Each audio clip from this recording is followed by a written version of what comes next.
Hi, this is a new series about Schopenhauer. I will be reading his short work on the sufferings of the world and offering some of my commentary. This comes from a book titled Studies in Pessimism, some of Schopenhauer's late writings translated by T. Bailey Saunders in the 1890s. Let me tell you a little bit about Mr. Saunders. Thomas Bailey Saunders was a British barrister. He did little original work, but he was known and well respected for his translations of Schopenhauer and Harnack into English. These were thought to be quite readable and quite popular. Saunders, I'll be reading, by the way, from this book of essays of Schopenhauer. Saunders offers a translator's note to the beginning of this volume, Studies on Pessimism, explaining a little bit about this work and its origin. So here's what Saunders writes. The first essay is, in the main, a rendering of the philosopher's remarks under the heading Nachträge zur Lehre vom Leiden der Welt, together with certain parts of another section entitled Nachträge zur Lehre vom der Bejahung und Verneinung des Willens zum Leben. So what Saunders has done is to take two parts of Schopenhauer's Peroga, a work of short writings from about 1850, and combined them and edited them together himself in translating them. Those two titles are roughly Additional Remarks on the Doctrine of the Suffering of the World and Additional Remarks on the Doctrine of the Affirmation and Denial of the Will to Live. Saunders also says, such omissions as I have made are directed chiefly by the desire to avoid repeating arguments already familiar to readers of the other volumes in this series. So the text we're going to get here under the title On the Sufferings of the World is Saunders' title with Saunders combining two sets of aphoristic additional remarks by Schopenhauer in his translation. So with that caveat that we're getting kind of Schopenhauer filtered by T. Bailey Saunders, let's start the text. This, by the way, is 18 pages long in this version. I'll be taking it in a couple of parts. On the sufferings of the world. Unless suffering is the direct and immediate object of life, our existence must entirely fail of its aim. It is absurd to look upon the enormous amount of pain that abounds everywhere in the world, and originates in needs and necessities inseparable from life itself, as serving no purpose at all, and the result of mere chance. Each separate misfortune as it comes seems no doubt to be something exceptional, but misfortune in general is the rule. I know of no greater absurdity than that propounded by most systems of philosophy in declaring evil to be negative in its character. Evil is just what is positive. It makes its own existence felt. Leibniz is particularly concerned to defend this absurdity, and he seeks to strengthen his position by using a palpable and paltry sophism. It is the good which is negative. In other words, happiness and satisfaction always imply some desire fulfilled and some state of pain brought to an end. So that's the first page, first two paragraphs of this text. And we have here, I think, another iteration of the main axis of Schopenhauer's practical philosophy. Pain and suffering are real. They are the positive element in life that truly exists. And happiness and pleasure are a negative fact defined in relation to that positive existence. They are the cessation of pain. And to forget that, or to live a sort of a fantastical, optimistic philosophy like Leibniz's, is to go fundamentally wrong in orienting yourself to the actual world in which you live. So Schopenhauer here is going to recommend many things under the heading of his general pessimism, saying at the beginning, of course, that unless we make suffering the direct and immediate aim of our object of our life, unless we sort of put that front and center as what we are going to be going through, we will find life to be absurd. So let's go on. Next page. This explains the fact that we generally find pleasure to be not nearly so pleasant as we expected, and pain very much more painful.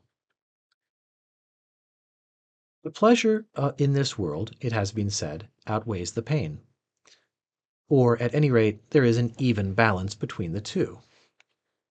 If the reader wishes to see shortly whether this statement is true, let him compare the respective feelings of two animals, one of which is engaged in eating the other.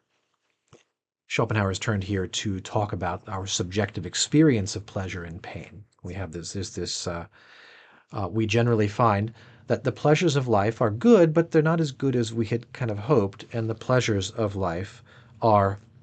of life are much more painful than we had wished that they might be. Why is that? That's because of this fundamental mistake that many of us are making in being optimistic rather than pessimistic. And then this kind of brutal observation, right? It is generally thought that there's more pleasure than pain in the world, or at least we break even. The truth is quite the opposite, that there is vastly more pain and suffering in this world than pleasure.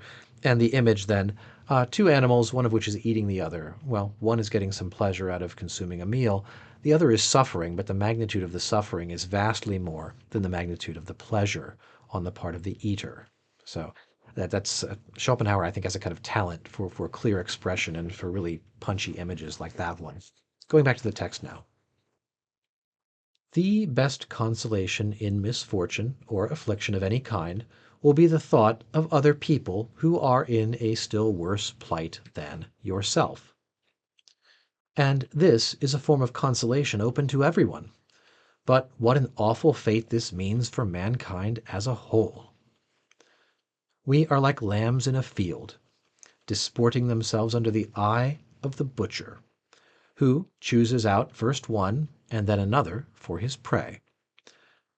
So it is that in our good days we are all unconscious of the evil fate may have presently in store for us: sickness, poverty, mutilation, loss of sight or reason.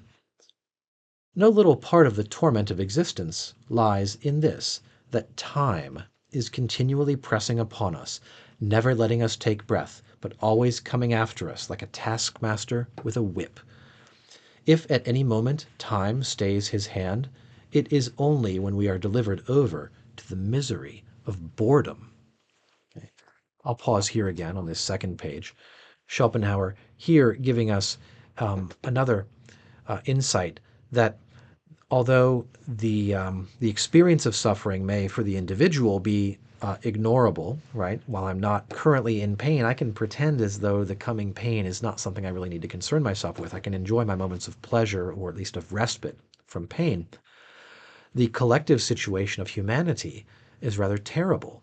So the situation of mankind is collectively awful, but individually endurable. That maybe is a good way of thinking about Schopenhauer's thought as a whole. And there's also this idea then that the pauses in our work when time ceases to drive us forward are then we leave one kind of suffering for another. We lapse into the state of boredom, where we're no longer able to find anything to distract ourselves. So a sort of inversion of some of what Pascal has to say about boredom, perhaps. Going on. But misfortune has its uses. For, as our bodily frame would burst asunder if the pressure of the atmosphere was removed, so, if the lives of men were relieved of all need, hardship, and adversity, if everything they took in hand were successful, they would be so swollen with arrogance that, though they might not burst, they would present the spectacle of unbridled folly. Nay, they would go mad. And I may say further that a certain amount of care or pain or trouble is necessary for every man at all times. A ship without ballast is unstable and will not go straight. Certain it is that work, worry, labor, and trouble form the lot of almost all men their whole life long. But if all wishes were fulfilled as soon as they arose, how would men occupy their lives? What would they do with their time? If the world were a paradise of luxury and ease, a land flowing with milk and honey, where every Jack obtained his Jill at once, and without any difficulty, men would either die of boredom or hang themselves. Or there would be wars, massacres, and murders, so that in the end, mankind would inflict more suffering on itself than it has now to accept at the hands of nature. So, another kind of bold statement here that misfortune is like the pressure of the atmosphere that holds us in, or like the ballast of a ship that keeps us steady. If all of our desires were satisfied, we would go mad. Or, even worse, if the whole human race experienced this sort of sudden prosperity, comfort, and total ease, a paradise of luxury and ease, men would go mad. They would start killing each other. They would hang themselves. They would commit violence, massacre, and murders. That in the end, they would inflict far more suffering on themselves than would have been inflicted by nature in the ordinary course of things. This is maybe something to contemplate in the age of prosperity and also profound unhappiness. So perhaps Schopenhauer has something here going on. In early youth, as we contemplate our coming life, we are like children in a theater before the curtain is raised, sitting there in high spirits and eagerly waiting for the play to begin. It is a blessing that we do not know what is really going to happen. Could we foresee it? There are times when children might seem like innocent prisoners, condemned not to death, but to life. And as yet, all unconscious of what their sentence means. Nevertheless, every man desires to reach old age, in other words, a state of life in which it may be said, "It is bad today, and it will be worse tomorrow," and so on, till the worst of all.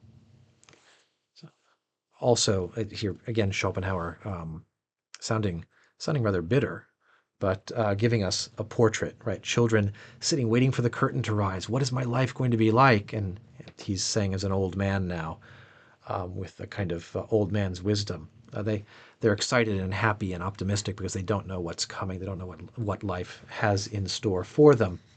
But despite all of that, nobody wishes to end his life. Everybody wishes to go on enduring as well as he can endure. There again is another sort of portrait of life. It is suffering.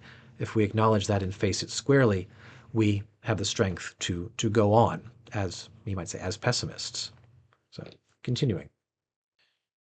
If you try to imagine, as nearly as you can, what an amount of misery, pain, and suffering of every kind the sun shines upon in its course, you will admit that it would be much better if, on the earth as little as on the moon, the sun were able to call forth the phenomena of life, and if, here as there, the surface were still in a crystalline state. Okay. It's a version of Schopenhauer's well-known statement that it would be better if there had been no life, if we had never been born. Again, you may look upon life as an unprofitable episode, disturbing the blessed calm of non-existence. And in any case, even though things have gone with you tolerably well, the longer you live, the more clearly you will feel that, on the whole, life is a disappointment, nay, a cheat. I'll pause again here for comment.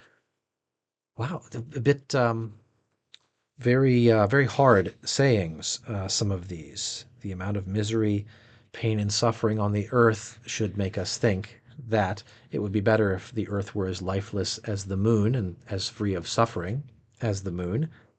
And that I wonder if any of us feel this or feel the opposite of it.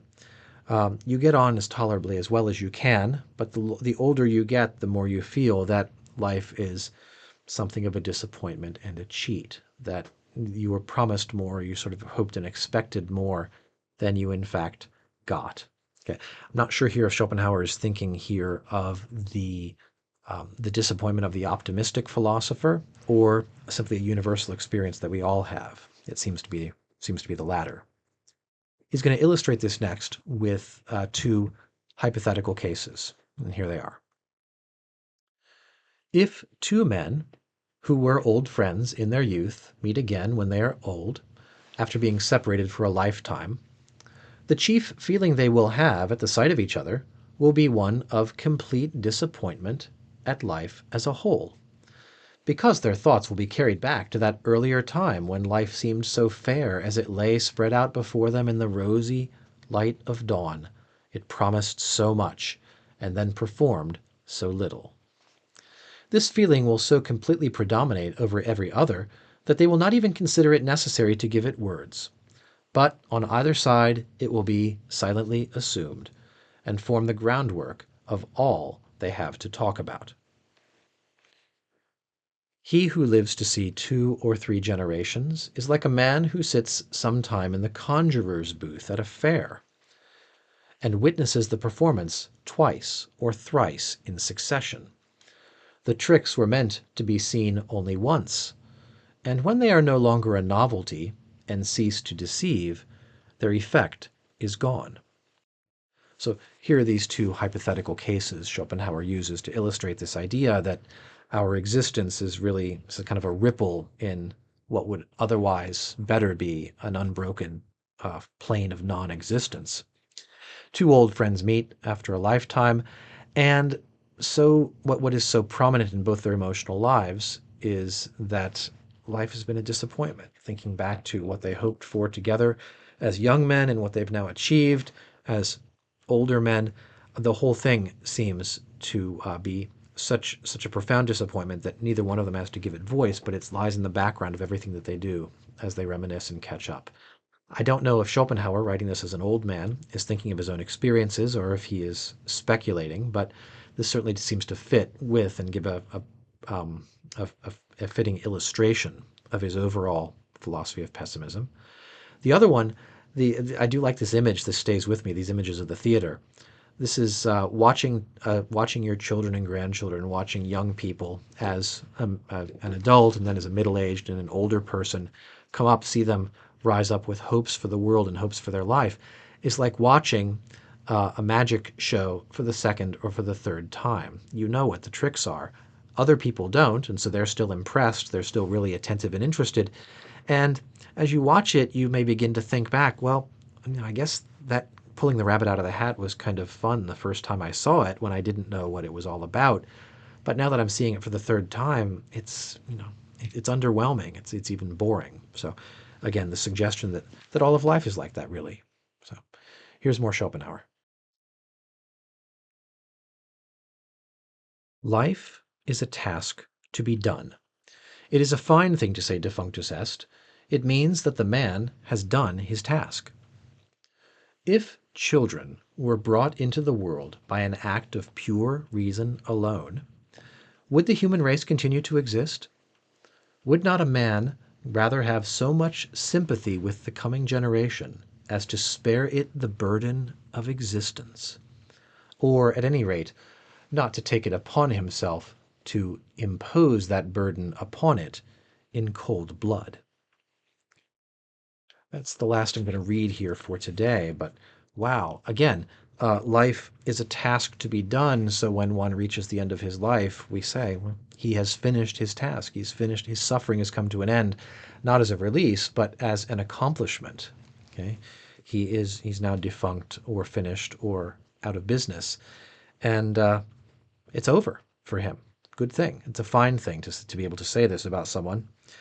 And this last, kind of, for me, very haunting statement as someone with children and now grandchildren, if children were brought into the world by pure reason, wouldn't sympathy with the recognition of the suffering that people will endure incline people not to have any children, to spare this generation the burden of existing? This is one thing for Schopenhauer to write in the 1850s, before the hormonal birth control revolution of the mid and late 20th century. But we might take a look at falling birth rates in our own time and place and reflect back upon Schopenhauer's insight.